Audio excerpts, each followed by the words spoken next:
Hello guys, Sajina ഇപ്പോൾ ഒരു video ഇട്ടിട്ടുണ്ടായിരുന്നു കേട്ടോ. അതുമായി ബന്ധപ്പെട്ടിട്ടാണ് ഞാനിപ്പോൾ വന്നത്. ബിഗ് ബോസിലെ കണ്ടസ്റ്റൻസ് അയ്യോ അവർ പാവങ്ങൾ, വീട്ടിൽ വന്ന പയ്യൻ അയ്യോ അവർ പാവങ്ങൾ. എന്തൊരു മാനിപ്പുലേഷനാന്ന് നോക്കിയേ. ഇപ്പോൾ ബിഗ് ബോസ് കണ്ടസ്റ്റൻസ് ഇല്ലേ? കാരണം ബിഗ് ബോസ് കണ്ടസ്റ്റൻസുകളൊക്കെ ഇതെന്താ ഇവൾ പറയണത് എന്താണെന്ന് ചോദ്യം ചെയ്യാൻ തുടങ്ങി. അവർക്ക് ആർക്കും അറിയില്ല ഇങ്ങനൊരു സംഭവം. ഇതെന്താ ഇവൾ ചെയ്തുകൊണ്ടിരിക്കണേന്നുള്ള ആകെ മൊത്തത്തിലുള്ള കൺഫ്യൂഷനാണ് എല്ലാ ആൾക്കാരും. എല്ലാ ബിഗ് ബോസിലെ കണ്ടസ്റ്റൻസിനെയും പിടിച്ച് ഇടുന്ന പോലെ ആയിപ്പോയില്ലേ.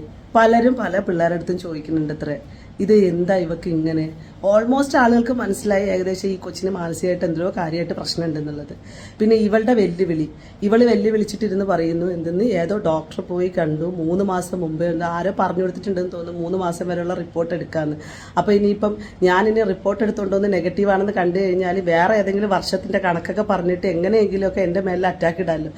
ഇവിടെ എന്തൊരു വേണമെങ്കിലും ചെയ്യാൻ ഞാൻ തയ്യാറടേ, ഏത് ടെസ്റ്റിന് വേണമെങ്കിലും റെഡിയടേ. പക്ഷെ നിന്റെ കൂടെ ഇല്ല. കാരണം ഞാനിപ്പോൾ പോലും പോയിട്ട് ടെസ്റ്റ് എടുക്കാൻ പോവുകയാണ്. ഇത് 8 to 10 ദിവസം വരെ കിട്ടുമെന്നുള്ളതാണ് തിരിച്ചു കിട്ടുന്ന ഇൻഫർമേഷൻ.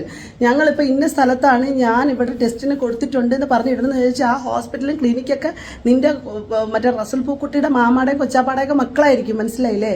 അപ്പം നീ പലതും കിടന്ന് ചെയ്യും. ഞാൻ സീരിയസ്ലി പറയണേ സജിന, നീ കിടന്ന് വെപ്രാളപ്പെടണ്ട. നീ ഒന്ന് അടങ്ങി ഒന്ന് സ്വസ്ഥമായിട്ടൊക്കെ ഒന്ന് ഇരിക്കാൻ നോക്ക്. കാരണം സ്വസ്ഥമായിട്ട് ഇരിക്കാൻ നിനക്ക് പറ്റില്ല. കാരണം എൻ്റെ മൂട്ടി തീ പിടിച്ചോളെ. റസൂൽ പൂക്കുട്ടി പെട്ടു.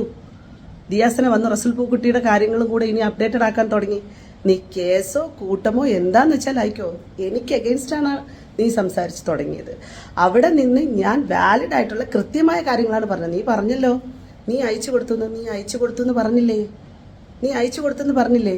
ഞാൻ കൊടുത്തിട്ടില്ല. പക്ഷെ ഞാൻ പറയുന്നത് നീ അയച്ചു കൊടുത്തെന്ന് പറഞ്ഞില്ലേ? നീ എനിക്ക് അയച്ചു തന്നിട്ടില്ലേ? നീ ആരോടാ ഇത് പറയുന്നത്? ആൻമരിക്ക് അയച്ചു കൊടുത്ത ആൻമരി നീ എനിക്ക് അയച്ചു തന്നിട്ടില്ലേ? നീ എത്ര ആളുകൾക്ക് അയച്ചു കൊടുത്തിട്ടുണ്ട്? ആൻമരിക്ക് അയച്ചു കൊടുത്തതോടൊപ്പം തന്നെ അച്ചായന് അയച്ചു കൊടുത്തിട്ടില്ലേ? ഇനി ആളുകളുടെ പേര് വേണം. എന്താണെന്ന് ഞാൻ പറയാത്തതെന്നറിയാവോ? നീ അയച്ചു കൊടുത്ത ആളുകളുടെ പേര് പറയാത്തത്. ഏതെങ്കിലും രീതിയിൽ അങ്ങനെ ഒരു പേര് വരുമ്പോൾ അടുത്ത് അവർ വേറെ എന്തോ ചെയ്തെന്ന് പറഞ്ഞ് നീ വരും. എത്ര മനുഷ്യരാണെന്നറിയാവോ ഇതിനകത്ത് പെട്ടുപോകുന്നത്? റോഷ്നിയുടെ കേസ് ഇപ്പം സംസാരം നടക്കുന്നുണ്ട്. അവളെ പറ്റിയിട്ട് നീ എന്തോരം വൃത്തികെട്ട അലിഗേഷൻസാ പറയുന്നത്. അവൾ കുറേ സാധനങ്ങൾ അവളത് വരുന്നുണ്ട്. അപ്പം നീ അതിനെ ഏറ്റുപിടിച്ചു. എന്തോ നിന്നെ കൊണ്ടുപോയി എന്തൊക്കെ ആക്കി എന്നുള്ളതല്ലേ. അതൊക്കെ വരും. പുറകിൽ തന്നെ വന്നോളൂ. അതൊക്കെ അവർ നോക്കിക്കോളൂ. എനിക്കറിയില്ല ഈ ആൾക്കാരെ പോലും, നിന്റെ കാറ്റഗറി പോലും എനിക്കറിയില്ലായിരുന്നു. ഞാൻ ഒരു വിഷയം വരുമ്പോഴത്തേക്ക് ഓരോരുത്തരുടെ വരും. ഇന്നലെ ഒരു കൊച്ച് ഇൻബോക്സിൽ വന്ന് പറഞ്ഞു ദുബായിൽ പോയ സമയത്ത് അവരുടെ കൊളാബറേഷൻ ചെയ്യാമെന്ന് പറഞ്ഞ് ഏതോ ബ്യൂട്ടി പാർലർ ആരെ പറ്റിച്ചു എന്ന്. പയ്യന്മാരെ കൂടെ വണ്ടി എടുത്തുകൊണ്ട് പോയിട്ട് ദിർഹംസ് ഒക്കെ കുറേ കൊടുക്കാനുണ്ട്. ഇത്ര എന്തൊക്കെയാ നിന്നെ പറ്റിയിട്ട് കേൾക്കുന്ന കഥകൾ. നീ ഇതെല്ലാം മുക്കാൻ വേണ്ടിയിട്ട് നിന്റെ റസൂൽ പൂക്കുറ്റിയുടെയും വിഷയം മുക്കാൻ വേണ്ടിയിട്ട് നീ ഓരോരുത്തരുടെ മണ്ടയിൽ ഓരോന്ന്. ദിയാസനയ്ക്ക് ഇതൊന്നും പുത്തരിയല്ല. ഞാൻ ഉള്ളൊരു കാര്യം പറഞ്ഞുതരാം മോളെ അടുത്ത് ഞാൻ വളരെ കൃത്യമായിട്ട് പറയുന്നത്, കുറേ വർഷങ്ങളായിട്ട് ഞാൻ എൻ്റെ കാര്യങ്ങളായിട്ട് മുന്നോട്ട് പോകുന്ന ഒരാളാണ്. എന്നെ ചുറ്റിപ്പറ്റിയിട്ടുള്ള അന്വേഷണങ്ങൾ ആർക്ക് വേണമെങ്കിലും എടുക്കാം. ഇവിടുത്തെ പോലീസ് അതോറിറ്റി ആയിക്കോട്ടെ, ഇവിടുത്തെ രാഷ്ട്രീയ സാമൂഹിക സാംസ്കാരിക പരിസ്ഥിതിയിലുള്ള മനുഷ്യരൊക്കെ എന്നെ പറ്റിയിട്ട് അറിയാം. ഇനി എന്നെ സംശയം ഉണ്ടെന്നുണ്ടെങ്കിൽ ഏത് തരത്തിൽ വേണമെങ്കിലും സഹായിക്കാൻ ഞാൻ തയ്യാറാണ്. എൻ്റെ കയ്യിൽ നിന്ന് 1 രൂപ പോലും മുടക്കൂല എന്ന് പറഞ്ഞതിൻ്റെ റീസൺ പോലും 5000 മുതൽ 10000 രൂപ വരെയൊക്കെ ഈ ടെസ്റ്റിനോ അതും ഇതിനൊക്കെ റിപ്പോർട്ടിനാവുമെന്ന് വിചാരിച്ചിട്ട് ഇനി അത് വേണമെങ്കിലും മുടക്കിയിട്ടും എനിക്കത് ചെയ്യുന്നതിൽ ഒരു പ്രശ്നമില്ല. പക്ഷേ നീ വെല്ലുവിളിക്കുന്ന രീതികളും നിന്റെ ഫ്രസ്ട്രേഷനും നിന്റെ ആക്രാന്തവും നിന്റെ വെപ്രാളവും ഒക്കെ ഉണ്ടല്ലോ, നിന്റെ റസൂൽ പൂക്കുറ്റിയെ നിന്നെ സംരക്ഷിക്കാനുള്ള കവചമാണെന്നുണ്ടെന്നുണ്ടെങ്കിൽ നീ ഇനി 10 പേരെ ഇട്ട് കൊടുത്താലും ശരി. എന്നെ സജിന നൂറെ ദിയാസന പറയാണ്, ഒരു ചുക്ക് സംഭവിക്കൂല. ഇതവിടെ കല്ല് പോലെ ഇരിപ്പുണ്ട്. മെനിങ്ങാന്ന് നിന്റെ ആരോപണം കൊണ്ട് ഞാൻ ഫേസ് ചെയ്തത് 24 hours. എനിക്കിനി പേടിയില്ല. No issue.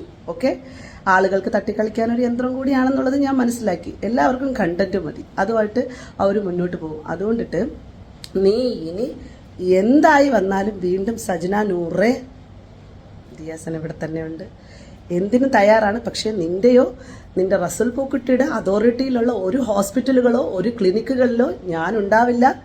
ഓക്കെ, അത് ബന്ധപ്പെട്ട അധികാരികളായി ബന്ധപ്പെട്ട ആരെങ്കിലും വന്ന് അതുമായി ബന്ധപ്പെട്ട് അത്തരത്തിലുള്ള കാര്യങ്ങൾ ചെയ്താൽ ഐ വിൽ ഡു, ഉറപ്പായി. പിന്നെ നിന്റെ മാനിപ്പുലേഷൻ എന്താ? നീ എന്താ ഏതോ ഡോക്ടറിൻ്റെ അടുത്ത് 3 മാസം മുമ്പേന്ന് അത് ഞാൻ പറഞ്ഞായിരുന്നു എന്ന് എനിക്കറിയൂടാ.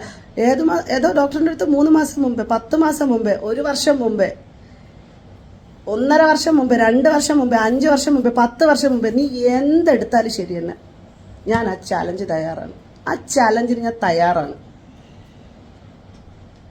പൊന്നും മോളെ ഫാമിലി കോർട്ടിൽ പോയി ഇരിക്കുവല്ലേ, അവിടെ എന്താ കഥ? ഉമ്മ ഉണ്ട്, മക്കളുണ്ട്, അവരെയൊക്കെ പിടിച്ചുകൊണ്ട് പോയി, പാവം പിടിച്ച പിള്ളേർ.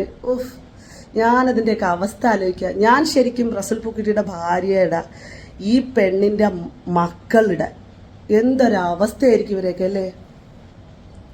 കഷ്ടം തന്നെ.